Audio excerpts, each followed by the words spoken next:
যে বেটা একটু বিড়িটা ধরিয়ে আন না রে, ও বিড়িটা ধরিয়ে এনে একটু টেস্টিং করে দেখছে কেমন জিনিস, ধোঁয়া বাহির হচ্ছে।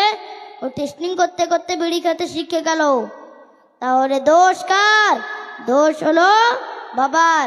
আমরা সন্তানদেরকে নামাজের হুকুম দেই না যখন তার বয়স 7 বছর।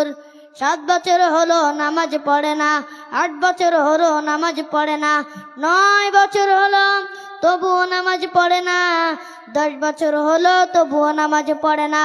আল্লাহ রাসূল সাল্লাল্লাহু আলাইহি ওয়াসাল্লাম বলেছেন, তাকে আর আদর নয়, সোনামণি নয়, সোনার চাঁদ নয়, কলিজার টুকরো নয়, তাকে মারো, শাসন করো।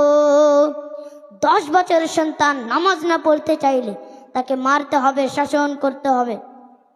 কিন্তু বড় আফসোস লাগে, বড় দুঃখ হয়, আপনি বাপ নিজেই তো নামাজ পড়েন না, সন্তান কি কি করে